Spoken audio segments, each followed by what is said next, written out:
What's up, everyone? It's Phoenix here, and today we're going to be talking about trends on YouTube. And what I specifically mean by that is every year that YouTube exists, there's a certain type of video that is associated with that year. Most recently in 2018, it's really targeted towards the short and clickbaity and flexing, if you will, sort of topic. But a few years ago, that was not the relevant topic. In fact, a few years ago, it was, the beauty product videos or the U-Hauls, the reviews. And as each year passes, there's a new sort of trend that catches on. And you can either choose to go with it, or you can choose to defy it. Now I like to defy everything. I just like to do my own thing and see where it takes me. But I'm small enough where that's okay. Like, I don't have something that establishes me as a channel or, anything like that. I'm still experimenting. I'm still trying to figure out what I want to do with my YouTube channel. With my Twitch channel, it's a little bit easier because I have a bit of a better understanding. And YouTube is a little bit different. For the most part, I do want to do reaction videos because I think that you guys enjoy it. You guys enjoy it when I, give my own feedback or just honestly my raw reaction. I don't really edit my videos unlike other YouTubers, which gives, and I feel like it gives the sense of genuine, which is not what you get from a lot of other videos. In fact, most YouTubers exaggerate and fake their life on YouTube. And I'm getting way off topic, but it sort of ties in the fact that each year there's a certain type of YouTuber that climbs on the top. But most of those types of YouTubers are exaggerated and basically fake versions of a person. And that's not necessarily a bad thing, especially since it's literally their job to entertain. They are an entertainer. It is their job to adapt and progress with you. So if you, the audience, prefers a shorter version and a more clickbaity version or whatever, and you're going to be watching this and you kind of like that sort of thing, then they're probably going to gear those videos towards that specific thing. Now, the thing is that YouTube has been messing with those trends. It has actually been putting forth those specific videos. Those specific videos that are clickbaity and short and in some ways family-friendly, more family-friendly than other types of videos. And YouTube has definitely been changing the algorithm in a way that it's impossible to keep up with. If you want to be on top of the algorithm at all times, it is literally impossible. You would probably have to change your video the types of videos that you do every month. And that's not really a good thing to do when you're a YouTuber. You want to find that little niche, and you kind of want to adapt with the trend without changing your entire content. I mean, yes, overall, your channel will change. And it should change. Because that's how you engage new viewers. There's only a certain number of viewers that watch a certain type of video, right? In order to expand, you need to expand what you do. In order to reach out to a bigger audience, you need to change what you do. And that's where a lot of YouTube channels fall short, is that they don't change what they do. And while they do have those few fans or viewers or whatever who watch that type of video, they start to lose the people who are interested in seeing something new from them. The biggest example that I can give is Graveyard Girl. Graveyard Girl makes amazing videos. Videos that I used to watch frequently. Does this thing really work? But the thing is, after 2, 3, 3-4 years of watching those videos and being fascinated by them, at some point I fell off the wagon. And it's not that I didn't support her, I just didn't watch her videos. I didn't find them interesting anymore. And the same goes with CinemaSins, is that I used to love CinemaSins. I watched it all the time. But now I go back and watch CinemaSins, and I can't get through their videos. Mainly because Jeffrey comes out with like a certain type of way that I just don't like. But it seems that it's also because they just, well, one, they're longer and they're more nitpicky than they were when they were 5 minutes. And see, that's how the quality of video kind of changed. Or how the length of the videos changed the content. Now it has to be, 10 minutes is the standard. 10 minutes and you get mid-rolls and ads. Well, I found it that CinemaSins was better when it was 5 minutes. Because it was short and sweet. It didn't have as many nitpicks as it does now. And it got to the point, basically. Now I feel like CinemaSins just exists to be this meme almost, right?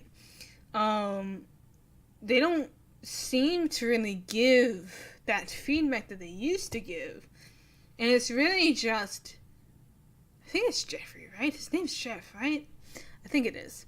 It's just him being an a-hole. I'm just going to be blunt. It's just him being an a-hole. And once that process is just like, I don't find that entertaining anymore. I used to find it entertaining, and he brought up very valid points for a lot of movies. But now it just seems like he's just reaching and grabbing for things that just aren't really there. I mean, sure, there are some movies that are easy to tear apart, but there are also movies that don't deserve a 10-minute to 15-minute to 20-minute video of sins because they just don't have that many sins. I mean, yes, every movie has their sins, but not every movie has 20 or 200 sins that will make up, 20 minutes. In fact, I feel like most movies at very most reached 10 minutes. But Jeffrey's here, I'm hoping that his name is right, because it's going to be really awkward if I got his name wrong. But I think it's Jeffrey. Or is it Jason? I think it's Jeffrey. Whatever his name is, okay? You guys know who. Jeremy! It's Jeremy. It's not Jeffrey. It's Jeremy. Jeremy. Sorry. Not Jeffrey. Jeremy. It seems that he's literally going to the movie and manually searching for every single thing that is wrong with the movie. And that's not necessarily a bad thing, but you do get to those nitpicks where it's like, is this really a sin? I don't think so. And that's where it gets to be where I literally kind of zone out when I watch the videos now. I can't watch the videos anymore. I still love Honest Trailers, but even Honest Trailers is falling apart because they're still doing the same type of thing. Where Honest Trailers and CinemaSins and Cinema Wins all benefit is that they do modern movies that people want to see, oh, this movie was terrible, I want to see it sinned, let's see it sinned. Or, this movie was really funny, I want to see the honest trailer for this movie. And that's what I think keeps CinemaSins and Cinema Wins and Honest Trailers afloat, is that there are movies that you can make a really good Sins video for, or a Wins video for, or an honest trailer for. But for the most part, I don't see them really projecting anymore without changing up the content, which is where they bring in new types of videos. Like now they're doing TV sins. And, I think at some point they tried to do music sins or whatever for music videos, but it didn't really work. But they tried to do that sort of thing. And even, Game Theory and MatPat is finding it a little bit difficult to change it up. Right? He needs to change it up. I think that's why he ended the FNAF series, or the FNAF theory videos, because he's done like 20 of them, and at some point it's going to get too much. Now MatPat is lucky because he has found a niche that doesn't have that many creators in it, and so he can basically do his thing and people will watch it. Same with Shane. He has changed his channels so much to the point where he can pretty much do anything and people will watch. They might not like it, but they will at least watch it because he's gained that respect. He's gained that trust in the industry. Now PewDiePie has gone back and forth changing his content. He used to be just a gaming channel, and now he's more like a sort of news meme channel type of thing. You know, he's always changing his content, and it's geared towards that trend that you see. Now, he's never done, you know, a beauty video, I don't think. I mean, Marcia has. But you see these trends, and you pretty much have to change your channel at some point in order to continue growing. Because if you just repeat the same thing over and over again, expecting different results, that's called insanity. Right? So you have to change the content that you put out. It's not like Twitch, where in Twitch, it kind of works differently. Because you establish your Twitch channel and people expect to see that similar type of thing. Unless you just go all out variety or whatever, usually you have some type of niche and that's what people want to see. Now the reason why individual personalities are winning on Twitch, like Dr. Disrespect, Ninja, Goobers 515, you know, there's people who have individual personalities that set them apart from each other, is because they don't really have to change their what people want to see, right? They can play any game that they want, and people will watch them because they are there for them. They aren't there for the type of game or the game that they're streaming. They're going there for them, and they just happen to be playing a really popular game like Fortnite. And you see that those trends are very different from Twitch to YouTube. I mean, yes, YouTube, if you're more of an individual personality, you're probably going to do a little bit better than you are if you're just doing the same thing, following the trends and doing whatever. The key is to always be changing your channel, even if it's just a little bit. You don't have to completely remaster your channel, but you do have to present a different thing for the same thing. The thing with Graveyard Girls videos is they are literally the same videos with different products, and at some point you begin to realize that, and you're like, okay, what's the point of continuing to watch new videos when I've already watched one and then I know exactly what's going to happen in the newest video? And that's the problem that Graveyard Girl has, that Bunny has, is because she just does the same thing literally over and over again. She doesn't introduce something new. She doesn't explore a different method of presenting the same video. She literally does the same thing in every video. And I like her, and I like her content. I relate, but it just gets a little bit old when you are watching the same thing after 4 years, right? Your audience will grow up with you. And so if you stay the same age all the time and never grow up, eventually your audience will grow out of you. And it'll kind of just fade out. There are honestly people who I watched for a while, for a long time, and then suddenly I kind of just forgot about them. I honestly forgot that they existed.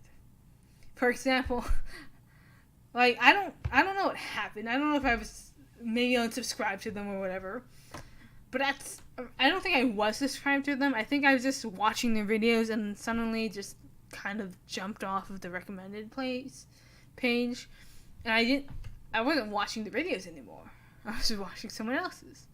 And, those creators are like Jenna Marbles, Connor Franta. Honestly, I just forgot that they existed. Which sounds bad, but I think they just kind of faded off of my recommended list.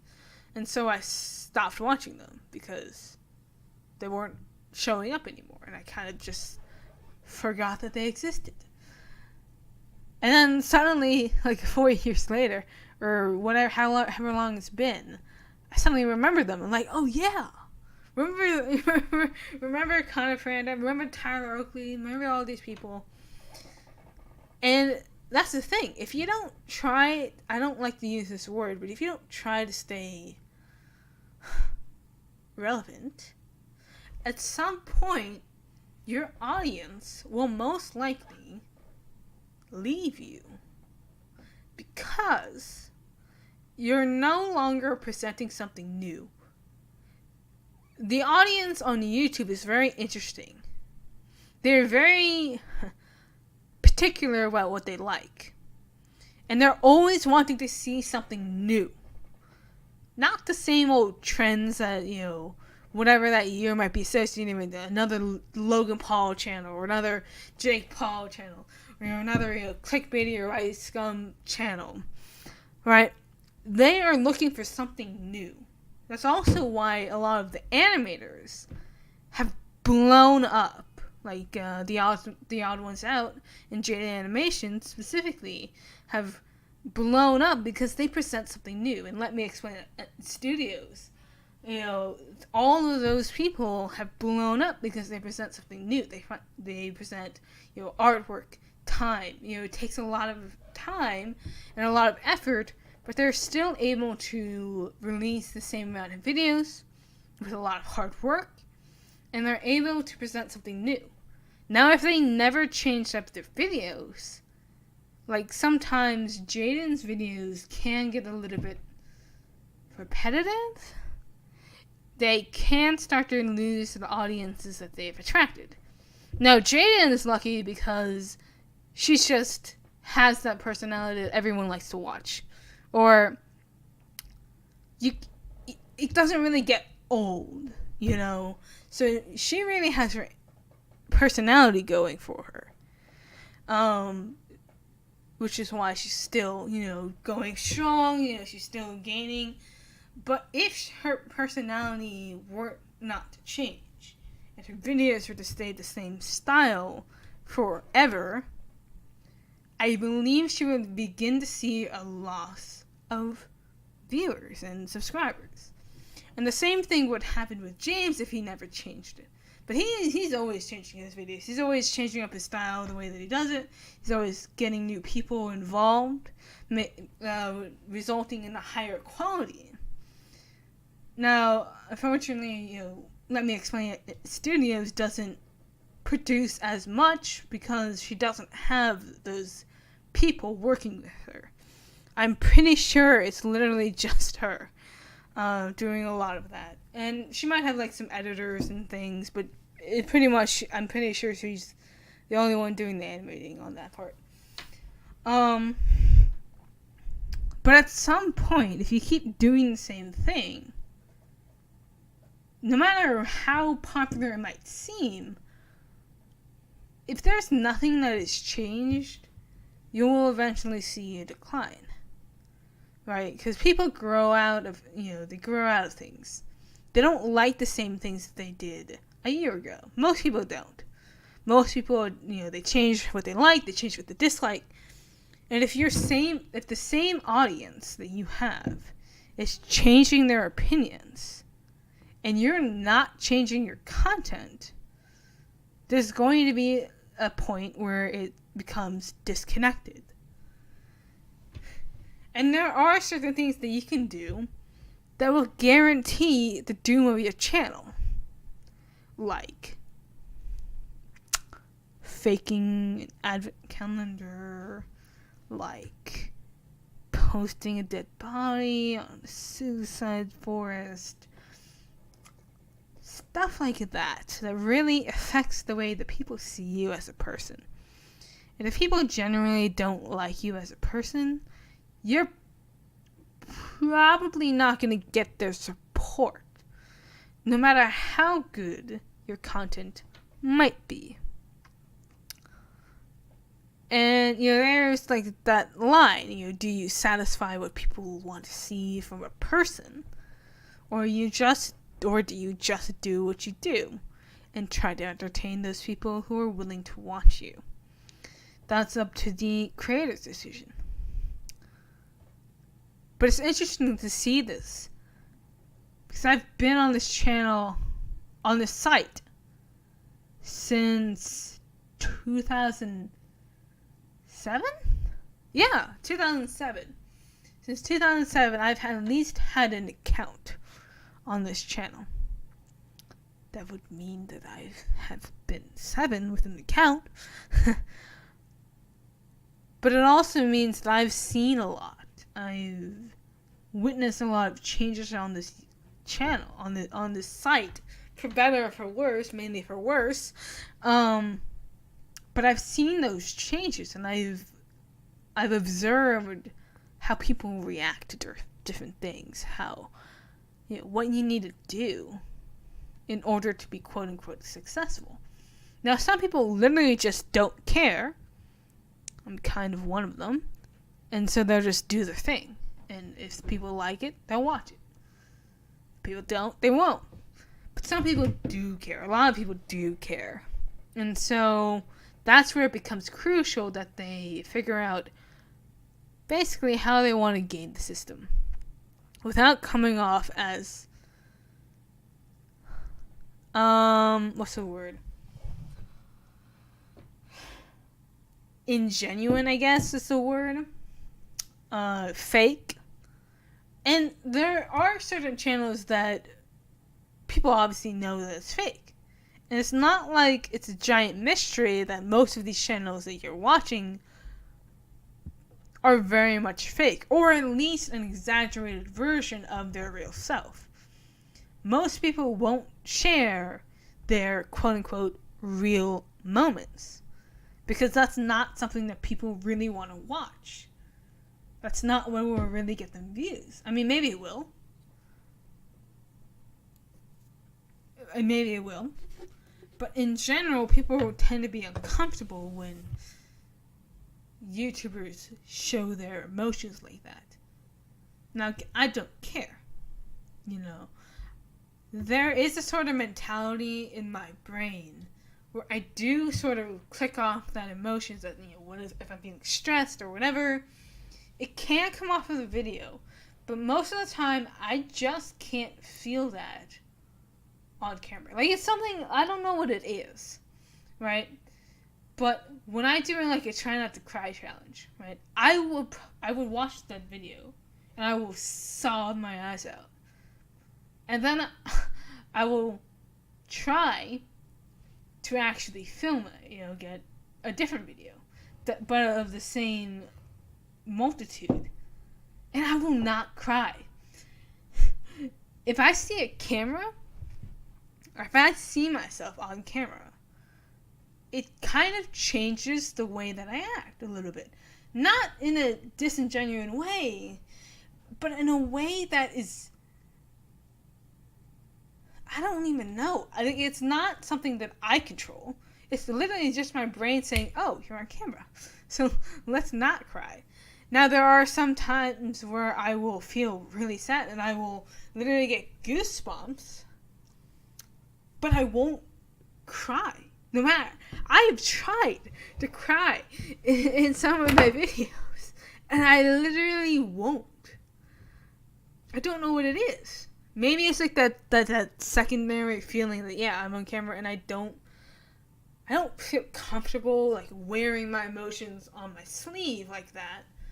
Just because I know if I watch it later, I won't like it, because it shows this vulnerable side of me.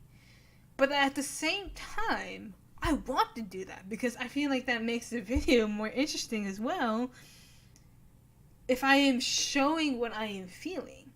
But sometimes I can't do that. I can't necessarily show how I feel. And so sometimes it literally just looks like I'm sitting there. But really in my spine, in my skin, I feel those, those feelings. I feel like I should be crying.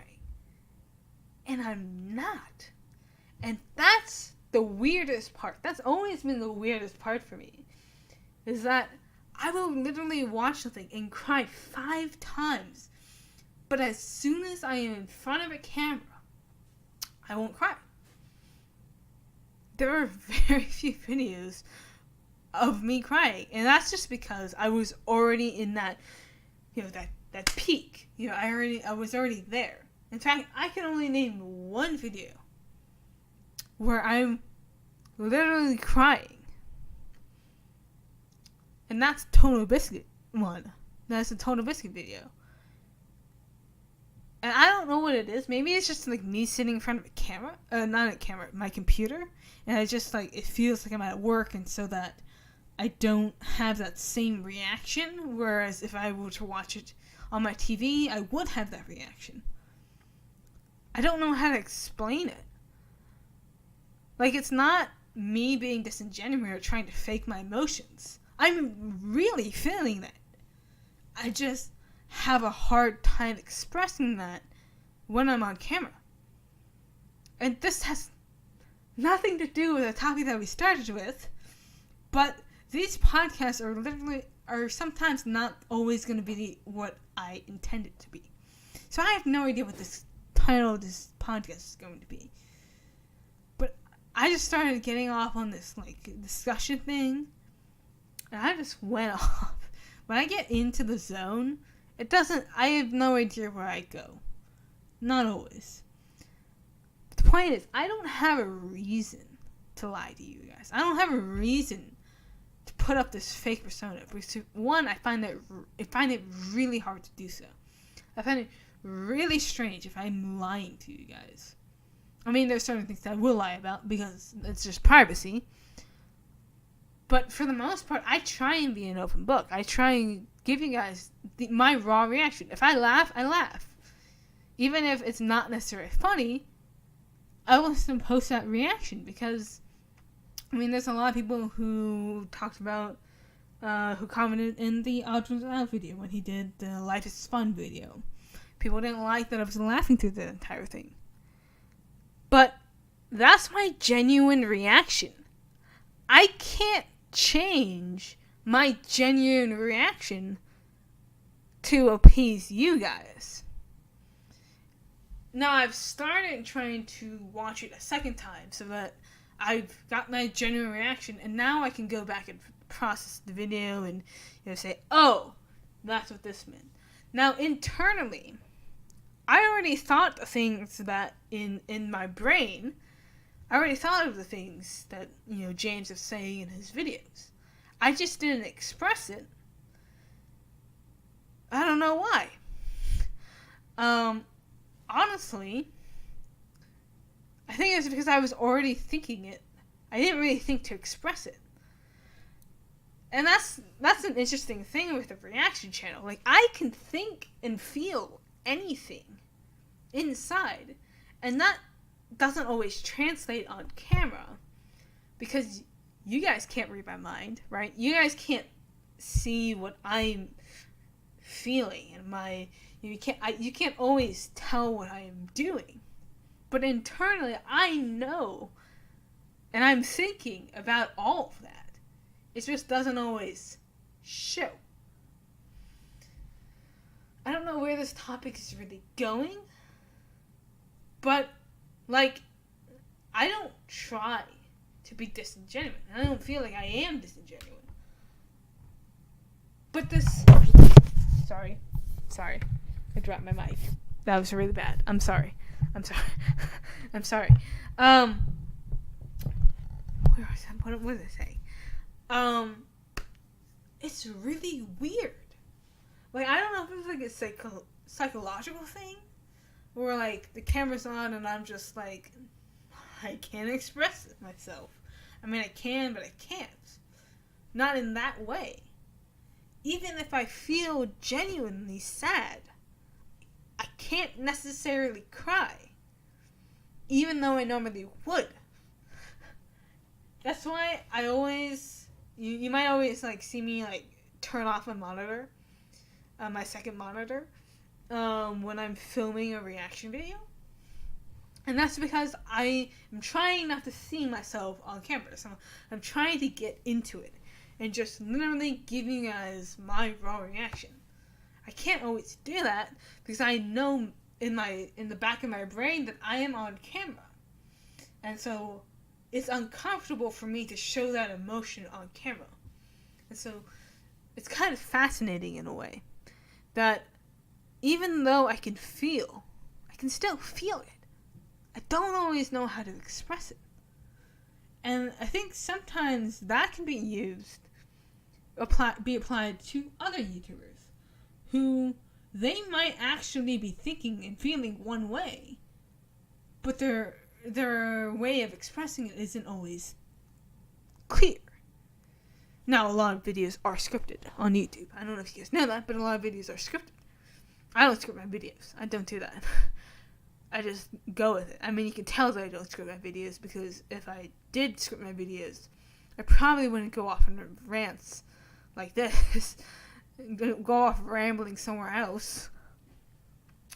I just don't. I've written scripts before, but I never stick to them. I never stick to my scripts. I never do it. I always manage to go off course. Mainly because when I write it and then I read it out loud, it doesn't sound the same to me, so I'll change it and then I'll end up going somewhere else. And then I look back at the script and I'm like, where am I? I think some of that has to do with the fact that I do have ADD, attention deficit disorder, which means that my brain is going millions of... I apologize because my microphone cut out. I may or may not have accidentally unplugged it. But basically what I'm saying is I have attention deficit disorder, right? Which basically means my brain is constantly going millions of miles and thinking thousands of thoughts all at once. And sometimes I get so overwhelmed in thought that I just can't find the words to express it. I don't have the words. So a lot of the time what I will do is I will write things down. I will write all of it down and just go with it. But when I'm doing a video, I can't do that. So I will literally just say what's on my mind. And that is why sometimes my videos go in really weird directions. And sometimes they don't even circle back. I try to have them circle back because I do try to keep my videos on course, but that doesn't always happen. Sometimes it just goes off on its own and it ends up being an hour-long video when it was supposed to be a 10-minute video. It just happens. I can't help myself. Anyways. So I think I covered basically what I wanted to cover. To summarize what I was saying, you have to be willing to progress your channel if you're really expecting to grow. Like when you're small, I would say less than 1,000, less than 10,000 subscribers, you have more freedom.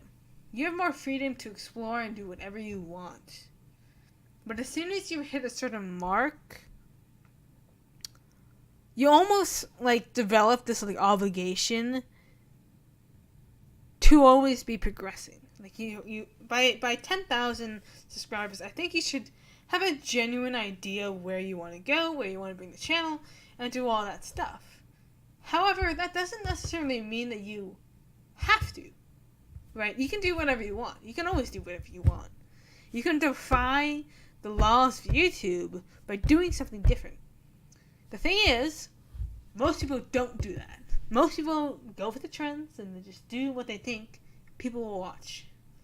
And that's where you get the disingenuous side and the fake production side. And it just, doesn't feel genuine always.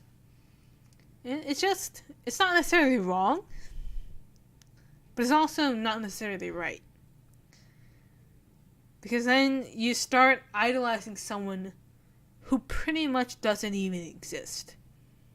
Because the lines of what is real and what is fake often end up blurring together. And then you're like, okay, well, what is real? Is this real? Or is this just another script? So anyway, that's basically my thoughts on this, on all of this. So let me know down in the comments, what do you guys think about this? Leave a like on this video if you guys enjoyed it. And don't forget to subscribe for more content. Peace out, guys. It's been a blast. I really have no idea what I'm going to call this video.